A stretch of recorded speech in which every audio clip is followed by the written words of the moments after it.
Oi, gente, eu voltei. Sou a professora Maiara Brasil. Eu sei que você deve ter visto a minha aula, né? Que eu mandei segunda-feira de manhã. Mandei uma aula sobre quilombos em 5 minutos. Aí você pensou, oxente, a Maiara logo que gosta de falar 2 horas, mandando um vídeo de 5 minutos. Pois é. É porque tínhamos que falar hoje de um assunto que não dava pra ser só 15 minutos. Então nós vamos falar, ou 5 minutos, né? E aí eu preferi fazer o quilombo separado dessa aulinha que nós vamos ter hoje. E aí eu vou começar me apresentando, porque como vocês estão vendo, hoje não é editado na escola, então é na minha casa mesmo, na minha humilde residência. Então eu vou me apresentar. Eu sou a professora Maiara Brasil, licenciada em História, e a escola que vocês estudam, que eu trabalho, a Escola Coelho Neto, está aí me convidando, né, para mais uma aula de História. E aí eu vou pegar hoje aquele slide pequeno que vocês disseram que é pequeno demais, né, de 67 lâminas, aquele bonitinho que eu fiz com muito carinho. Aí vocês vão pegar aí, se vocês tiverem, porque tem um livro, né, tem um livro que ainda não chegou para vocês, não chegou ainda, que é sobre esse assunto. Aí eu vou mandar os prints das páginas da atividade dessa apostila, para que vocês possam copiar no caderno e me mandar depois. Então aí na lâmina de vocês, no slide de vocês, é ali a lâmina 43. Professora, um slide 43 lâminas. Não, gente, é 67, calma. Então hoje nós vamos falar sobre a sociedade açucareira. E é claro que a gente... Poxa, vocês me perguntam, professora, mas a gente já falou sobre o açúcar? Sim, a gente já falou como é que o açúcar impactou essas culturas, a identidade brasileira, como é que se construiu a colonização, né? Então nós sabemos que um dos principais produtos aí nesses primeiros anos de colônia vai ser o açúcar. Então como é que a sociedade vai receber, como é que a sociedade vai se relacionar com o açúcar, com essa produção do açúcar? É claro que era 12 milhões de africanos para a mão de obra escrava, para a mão de obra que era escrava na época, para poder atender essa sociedade açucareira. Aí você me pergunta, professora, por que 12 milhões de negros africanos? Gente, os indígenas, né, correram, né, com vários conflitos indígenas, vários problemas com os indígenas. Muitos indígenas foram escravizados, muitos recuaram ali para o norte, fugiram para o norte. Então, gente, os portugueses precisavam buscar mão de obra. E onde é que eles iam buscar mão de obra, né?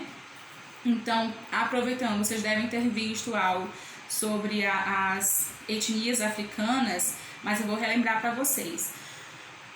Mais ou menos no século XIV, século XV, principalmente no século XV, né, já chegando ali no XVI, os portugueses começam a ter relações comerciais com os africanos.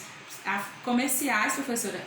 Comerciais, sabe por quê? Porque os portugueses chegavam nessas zonas de conflito, eles querendo pegar madeira, pegar recursos naturais, pegar marfim, pegar diversas riquezas, pegar o ouro, e inclusive escravizar as pessoas. Eles iam nessas etnias, nesses povoados, nessas aldeias, sabendo lá que essas aldeias tinham conflito. Os portugueses eles ficavam de fora, mas eles ficavam negociando com as etnias. Por exemplo, tem lá a etnia, vou pegar a turma de vocês, vamos ver, a Michele e a Sabrina. Vamos supor que a Michele é rainha de uma etnia lá em uma etnia africana, e a Sabrina já é rainha de outra etnia africana. As duas são rivais, né? As duas etnias são rivais. A Sabrina e a Michele não têm um bom relacionamento, né, como rainhas de etnias diferentes africanas. Então o que elas fazem? Elas sempre têm conflito, guerras uma com a outra. Aí, só um exemplo, tá, gente? É só um exemplo. Aí já quase no século XVI, os portugueses chegam. Aí os portugueses chegam lá na Michele e dizem: Michele, tu vai guerrear com o povo da Sabrina, e se por acaso você ganhar e trouxer pessoas escravizadas para mim, eu vou te dar armas, vou te dar conhecimento sobre os portugueses, vou ensinar vocês a nossa cultura, entre outras negociações. Aí a Michele se interessa, né? A Michele vai lá, vai guerrear com a Sabrina, e se a Michele ganhar, ela vende os escravizados, as pessoas escravizadas para os portugueses.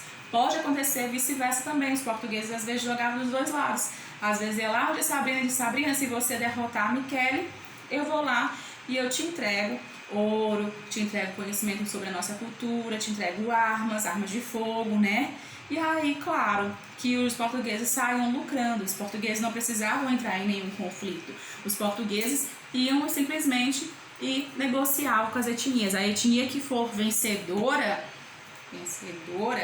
com muitas aspas, vendia as pessoas escravizadas, e essas pessoas entravam em navios negreiros, que nós vamos falar sobre navios negreiros hoje, e aí vinha para o Brasil.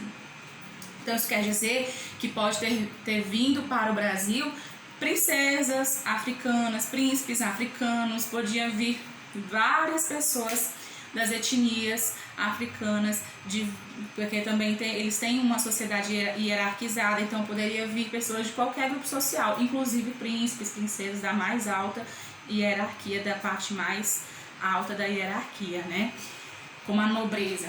Então, gente, como vocês devem perceber, já começou um trauma, a sociedade açucareira já gerou um trauma, muito grande para as pessoas escravizadas que vinham da África. Já no início, antes mesmo de colocar dentro dos navios negreiros que nós vamos ver, os africanos já vinham sendo torturados, já vinham de uma guerra. Eu não sei se você já passou por algum trauma na sua vida.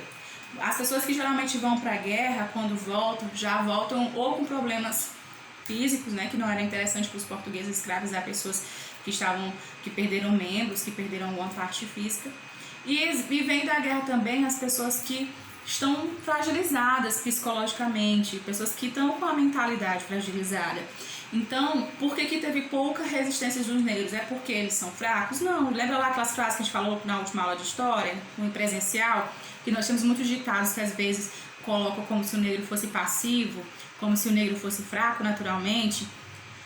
Na verdade, não, gente. O negro não era fraco naturalmente. Ele já presta atenção, já vieram de um contexto que na África era de brigas, de rivalidade, de guerra. Se você voltasse de uma guerra, você ia estar com a sua mentalidade normal? Não ia, gente. Pega, por exemplo, um assalto. Se uma pessoa assalta a gente fica, né? Claro, se for o primeiro assalto, acho que tem muitas pessoas que nunca superam. Mas eu já fui assaltada. Foi um grande choque as 2 vezes que eu fui assaltada. Foi um grande choque, eu nem dormi à noite, isso me deixou com sequelas por muitos anos. Agora imagine você ir para uma guerra em que tem violência constante, pessoas próximas de você morrendo. Então, já antes mesmo de entrar no navio negreiro, os negros africanos já eram traumatizados, já estavam vindo fragilizados, quase sem reação nenhuma. Mas nós vamos ver como é que essa situação vai ficar pior, né? Aí nós temos também... Aí começa para atender o capitalismo comercial. Então, no século XVI, o capitalismo ele estava crescendo, se firmando aos poucos como capitalismo comercial. E é interessante porque as pessoas escravizadas nessa época não eram tratadas como ser humano, era tratada como um objeto, como uma coisa que você compra, por exemplo, pega uma pulseira, né? Essa pulseira eu comprei, ela é minha, na verdade não, minha mãe me deu. Eu comprei a pulseira, ela é minha, eu posso fazer o que eu quiser, posso quebrar, posso jogar, porque a pulseira é minha, eu comprei, eu sou proprietária dessa pulseira, eu faço o que eu quiser com essa pulseira é pra mim. Se eu dei R$1, o valor dela nem me churuco, mas é meu, eu faço o que eu quiser. Agora você imagine quando fazia isso com a pessoa. Nessa época, o capitalismo ele atendia à venda e à compra de objetos. E um negro africano, a pessoa escravizada pelos portugueses, na visão deles era como uma pulseira. Só que, claro, não igual a pulseira, porque só os mais ricos podiam comprar escravos, pessoas escravizadas. É como se fosse uma ostentação, um status social. É como se eu tivesse vários celulares. Tem um Alcatel, eu tô fazendo propaganda do Alcatel. Eu compro ali um celular simples, aí eu compro um celular de uma marca mais famosa, né? É a mesma coisa. Às vezes o celular carrega um status, aí eu compro um famoso não porque é diferente do que eu tenho ou porque não tem ferramentas que eu tenho. Talvez o mais simples tenha as mesmas ferramentas, mas o outro tem uma marca mais famosa e aí eu vou lá e vou fazer comércio, compro essa marca porque essa marca tem um certo prestígio social. A pessoa compra um celular também pelas qualidades que o celular tem, mas muitas vezes a marca faz com que a pessoa se sinta com um status social mais elevado, a pessoa se sinta num padrão de vida mais elevado e acha que é superior a outras pessoas. Então ter uma pessoa escravizada era como ter um status social. Era um objeto que você comprava. As pessoas não viam os africanos, as pessoas que estavam vindo da África, como um ser humano, via como um objeto, né? A gente está falando lá dos quilombos, né? Continuando aqui a nossa aula. Então, a cana-de-açúcar era líder mundial a cana-de-açúcar é muito importante, por muito tempo foi líder mundial, um dos produtos mais vendidos e até hoje é muito importante, não só mais com o açúcar, mas até com o etanol. Então o etanol é bastante vendido hoje. Desde o início da colonização, que ela é um produto que é usado, que chegou até os dias de hoje, com vários ciclos, com várias mudanças no contexto social. Outros produtos vieram, né, como o café, que também conquistaram a população. Outros produtos existem hoje, que são plantados, mas a cana-de-açúcar sempre foi um produto, desde o século XVI, desde o início da colonização, muito vendido, muito plantado, porque é o que dá muito lucro, principalmente se for cana-de-açúcar para exportação, tá? Na região do Nordeste, principalmente, por quê? Por que a cana-de-açúcar aqui começou com o Nordeste? Porque o clima era favorável, as terras eram favoráveis, então deu muito certo aqui no Nordeste, na região do Nordeste, com o sistema de plantation. O que é plantation? É você plantar o mesmo tipo, é uma monocultura, quase a mesma coisa de monocultura, só que a palavra plantation, ela vem de quê? De extensões de um mesmo tipo de planta, né, uma cultura, ou seja, uma plantação de um mesmo tipo de planta muito extenso, em que as pessoas, os coronéis, os donos de fazenda, os senhores de engenho, perdão, coronel não, coronel, claro, né, lá no período ali da República Velha, ou do Império, mas aqui nesse momento é principalmente os senhores do engenho.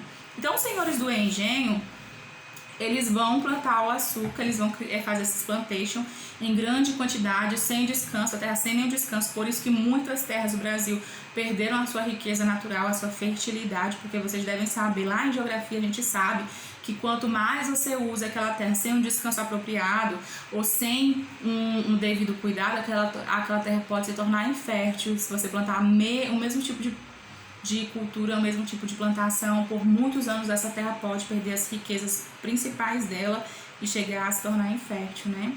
Então, aqui o engenho fez com que muitas pessoas se interessassem.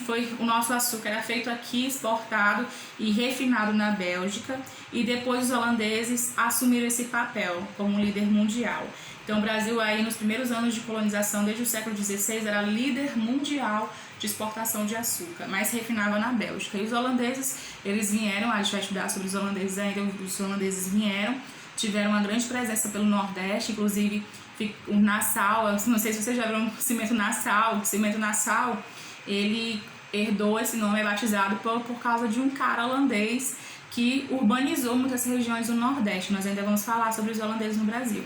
E aí, por ele ter feito muitas construções, o cimento é relacionado também a construções, o cimento foi batizado com o nome de Nassau, mas os holandeses nós vamos ver mais na frente. Então, por causa do açúcar, aqui formou uma elite açucareira, ou seja, hierarquia de pessoas que tinham mais poder e pessoas que tinham menos poder e pessoas que não tinham nenhum poder. Ou seja, nós tínhamos senhores do engenho, as pessoas que trabalhavam para o senhor do engenho, mais abaixo tinha as pessoas ligadas, que dependiam dessas fazendas povoadas ao redor, pessoas que trabalhavam pessoas livres que trabalhavam nessa fazenda, e mais embaixo nós tínhamos as pessoas escravizadas, que eram tratadas como objetos, mesmo algo de posse. Vocês estão entendendo direitinho? Se eu estiver muito rápido, vocês pausem o vídeo, repitam de novo, vejam de novo. Então a primeira mão de obra escrava foram os indígenas. Mas os indígenas tinham baixa, claro que muitos recuaram para o norte, fugiram para o norte, mas o que foram escravizados, como vocês sabem, os indígenas banhavam todo dia. Tinha ali um rio perto, o indígena pulava, banhava. Né? O indígena era mais limpinho, não tinha tantas doenças pesadas como o europeu. O europeu veio trazendo sífilis, veio trazendo um monte de doenças aí pesadas e os indígenas não aguentaram. Os que conseguiram fugir sobreviveram até hoje. Nós temos muitas etnias aí, graças a Deus, vem aumentando a cada dia mais grupos étnicos indígenas, mas os que foram escravizados tinham baixa resistência, porque não tinham imunidade para essas doenças pesadas que os portugueses estavam trazendo. Então tinha baixa resistência por causa das doenças europeias, muitos fugiram, tiveram resistências armadas também, porque conheciam o próprio território. É outro mito que a gente fala que tem a diferença de indígenas para negros, né? Tem umas frases preconceituosas que falam assim: porque indígena é melhor, é superior do que o negro, porque o negro é preguiçoso. Essa frase aí é muito falada no Brasil, mas ela é muito preconceituosa. Não é nada disso, gente. O indígena conseguiu fugir com mais facilidade da escravidão porque ele estava na casa dele, no território dele. Ele já estava aqui antes dos portugueses chegarem. Então os indígenas conhecem melhor essa terra do que os próprios europeus, né? Entre outras coisas, contexto da própria época deles. Já o negro não, o negro já veio de um trauma lá da África, como falei pra vocês, já vieram de brigas étnicas que tinham lá. Aí tem o processo do navio negreiro, que nós vamos já ver que era traumático, e ainda tinha a presença dele aí no Brasil, que era de escravidão. Para essa pessoa se recuperar, pelo menos o psicológico dela, não foi só 1 ano, não foi 2 anos, foram vários anos para essa pessoa se estabelecer, né? Voltar a recobrar os sentidos, recobrar a sensação de identidade. Claro que nunca deixou de carregar a sua identidade, mas para poder resistir de forma efetiva demorou um pouquinho mais, né? Então, também os indígenas tinham as questões de proteção dos jesuítas, que a gente estudou nas aulas passadas, a relação dos jesuítas com os indígenas. E aí continuou o norte e o sudeste com muita presença dos indígenas, mas vamos focar agora na mão de obra escrava negra, né? Mão de obra escrava. Os africanos vieram e era muito lucrativo para os traficantes. Então, com a venda dos africanos, surgiu uma classe, uma raça hipócrita, mas que na época não era, eles achavam natural, que eram os traficantes. Os traficantes, como a gente sabe, o traficante é aquele que leva mercadorias que pela lei não pode, mercadorias, objetos ou até pessoas, né? E sendo que isso é proibido, isso é desumano, até você escravizar uma pessoa e traficar pessoas como se fosse objeto, é desumano. Mas até mesmo os objetos, você roubar objetos, isso é antiético, isso é, enfim. Aí o que os traficantes faziam? Surgiu essa classe com mais força, que eram os traficantes de escravos africanos, de pessoas escravizadas vindo da África. Então isso se tornou muito lucrativo. Então cada vez mais os traficantes faziam aquele esquema que eu falei pra vocês, iam atrás mesmo dos africanos, traficavam, trocava às vezes por coisas, livros, conhecimentos europeus para os africanos, e vendia muitos africanos de preço muito valioso, compravam mais baratos lá nas etnias africanas e revendia essas pessoas tão mais caras, né? Igual as revendedoras que compram roupas lá no sul, né, do país e trazem para cá 3, 4 vezes mais caro. Igualzinho faziam com a pessoa escravizada vindo da África, tratavam como se fossem objetos e aí lucravam bastante. Então surgia cada vez mais traficantes nessa área. E quanto mais traficante surgia, significa que mais pessoas eram escravizadas. Então, foi muito lucrativa a escravidão no Brasil. Foi um dos empreendimentos mais bem-sucedidos no Brasil. Aí você pensa, que o Brasil nunca foi pra frente, nunca teve sucesso com nada. O Brasil teve sucesso com o tráfico de pessoas escravas. É claro que você pensa, isso não é um sucesso, é uma vergonha. Também concordo, foi uma vergonha, mas foi um empreendimento, a venda de escravos negros foi um empreendimento muito lucrativo. Inclusive, outro canal como Buenas Ideias, né, você procura lá que você vai ver, ele também fala sobre isso, né? Ele vai falar da vida de um traficante que é muito famoso, né? Mas ele não é muito falado nas escolas por causa dessa mancha mesmo que as pessoas carregam. De um dos empreendimentos mais bem sucedidos e mais lucrativos foi o tráfico de pessoas. Que vergonha, né, gente? Que vergonha. Então, continuando.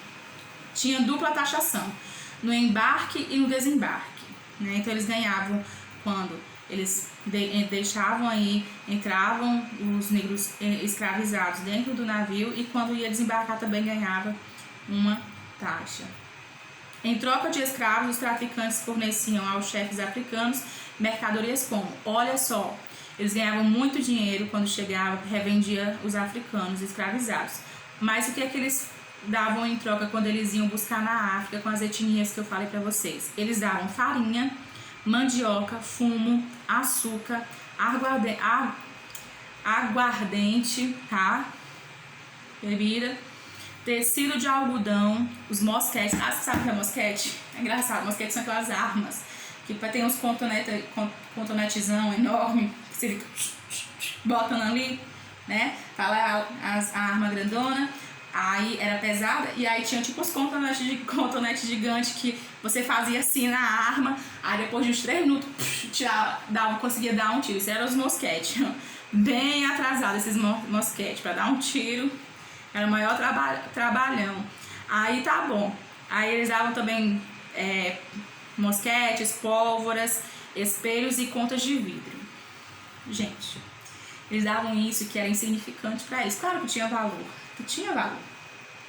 mas eles lucravam muito quando eles desembarcavam na Europa ou desembarcavam no Brasil, né? Ou em outras colônias ali próximas, que nós vamos ver que outros povos também colonizaram ali na América Central, enfim, nós vamos ver isso ainda, mas olha só que lucrativo era para eles, davam farinha, davam pólvora, e aí em troca eles lucravam, no desembarque eles lucravam muito, essas pessoas escravizadas davam muito lucro para eles.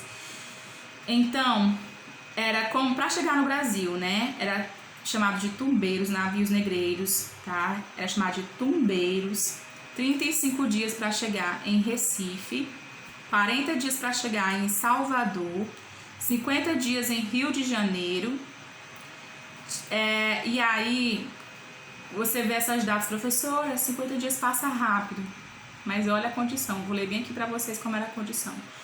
Tinha cotas para alimentação e bebidas. Gente, vocês sabem que naquela época não tinha geladeira, então muitos levavam comida em conserva ou salgada. O sal era muito precioso, né? Eles jogavam sal no peixe para conservar a carne.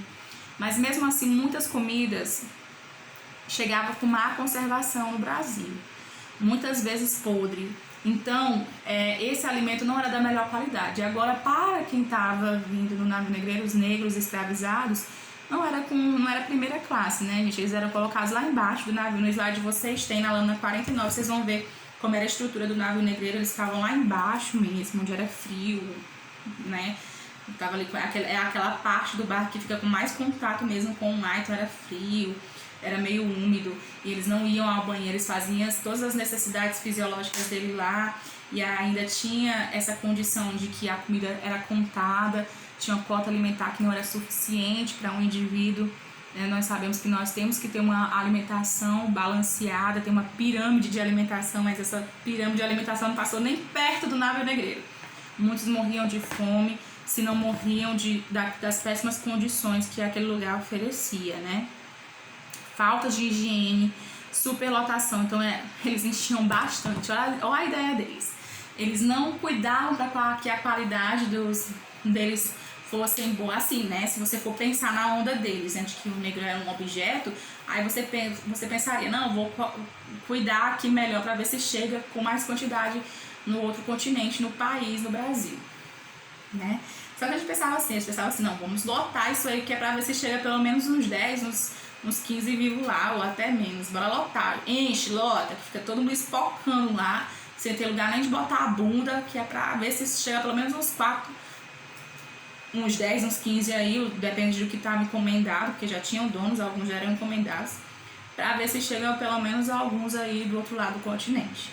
E aí, quase não tinha alimentação, péssimas condições de higiene, então como eu falei pra vocês, eles não saíam para fazer suas necessidades fisiológicas, eles faziam tudo lá, eles não eram os primeiros, então já tinha passado muita porcaria, não tinha esse negócio de lavar as mãos, não tinha papel higiênico, não tinha nada disso, até porque até um tempo desse, na gripe espanhola no Brasil, em 1918, Muitas pessoas não sabiam nem medidas de higiene ainda, né? Não sabiam muito sobre higiene. Imagine no século XVI como era a educação em relação à higiene, ainda mais escravizando as pessoas na péssima condição que eles estavam. Outro detalhe é que os negros africanos, quando eles vieram, né, eles passaram por muitas torturas lá dentro. Eles não eram tratados como seres humanos, eram tratados como se fosse um inseto. Eu falo inseto porque hoje nós sabemos que é crime qualquer tortura com animais, mas há uns 50, 60 anos atrás não tinha nada que prescrevia em relação à tortura com animais, né? É claro que isso sempre foi errado, mas as pessoas faziam cada tortura com os bichinhos e faziam isso também com os seres humanos, né? Faziam isso com os negros, acreditando que eles eram ali objetos.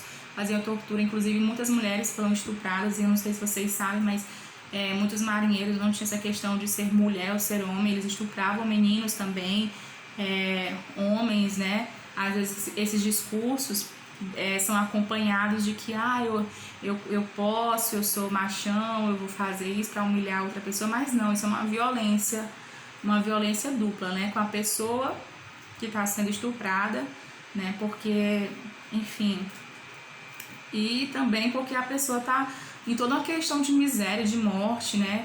E isso também, eles eram chamados de tumbeiros, os navios negreiros eram chamados de tumbeiros, por quê? Eles eram chamados de tumbeiros porque tumbeiro vem de tumba, de caixão. Então, era comum muitas pessoas morrerem nos navios negreiros. Então, eles conviviam com a morte frequentemente. Eles ficavam imaginando, meu Deus, será que eu vou ser o próximo? Agora, essas são as minhas palavras, é hipotético. Mas eu fico pensando, né, um lugar onde a maioria das pessoas estão morrendo ao seu redor, falta de higiene, epidemias, doenças, superlotação.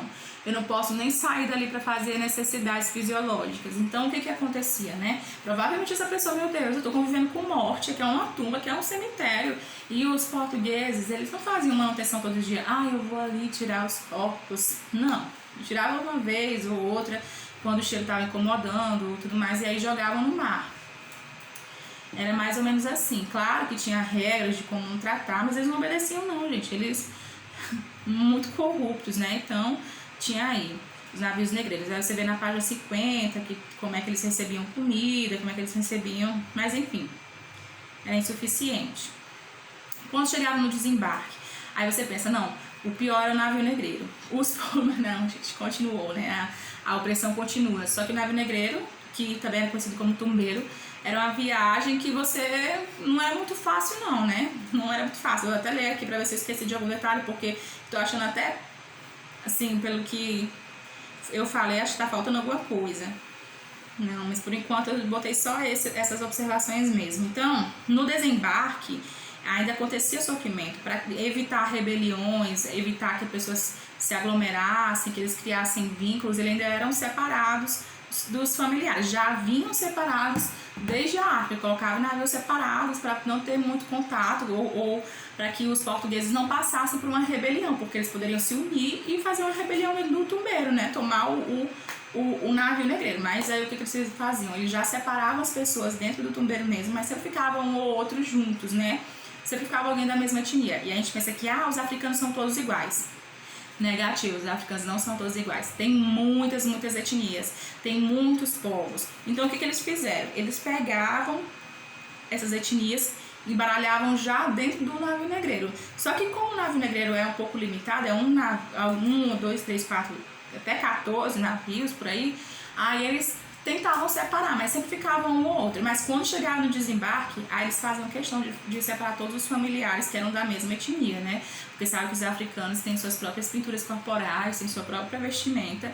Então, quando chegavam no desembarque, eles eram separados de sua família.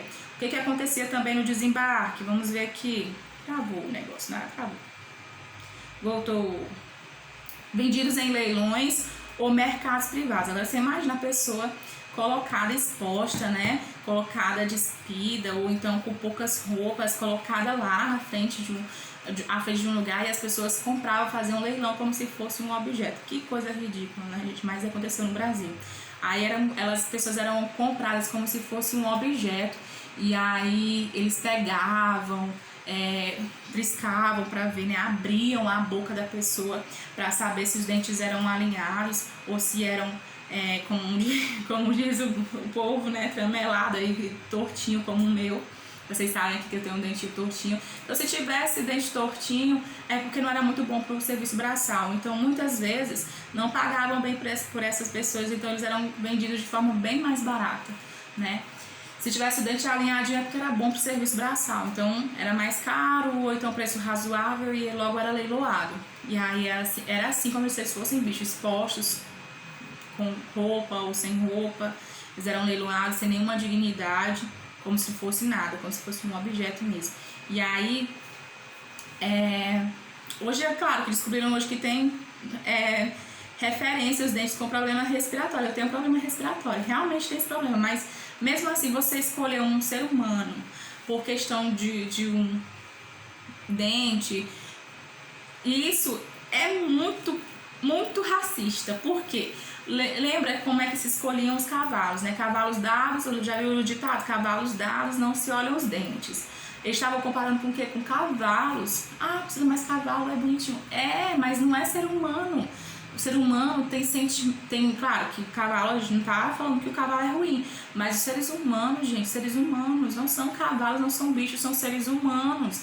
E aí os seres humanos eram tratados como se fosse cavalo, que cavalo é o que pega peso, carroça. E aí que eles estavam comparando, que ele tinha que pegar peso, que tinha que pegar, era serviço da plantação, serviço pesado, serviço mesmo, entendeu? Isso era o que eles estavam querendo dizer. Isso é uma humilhação, isso é só o psicológico dessa pessoa já estava todo martirizado. O que mais?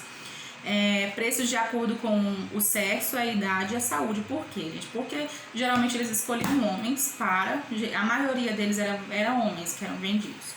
Por quê? Porque homem serve para colheita, já que a sociedade açucareira era baseada em plantation, eles queriam homens para trabalhar no plantation, nas plantações. Isso quer dizer que mulher não era vendida? Era vendida sim, mas de acordo com a idade. Porque, e também a questão eles não queriam comprar idosos, porque idosos ia ser pouco tempo de uso, né? Eles iam usar pouco tempo, eles precisavam de alguém que vivesse um pouquinho mais para poder ser escravizado um pouquinho mais, ou seja, economizar um pouquinho mais. E aí eles compravam muitas mulheres, e as mulheres, quando eles compravam as mulheres, não era porque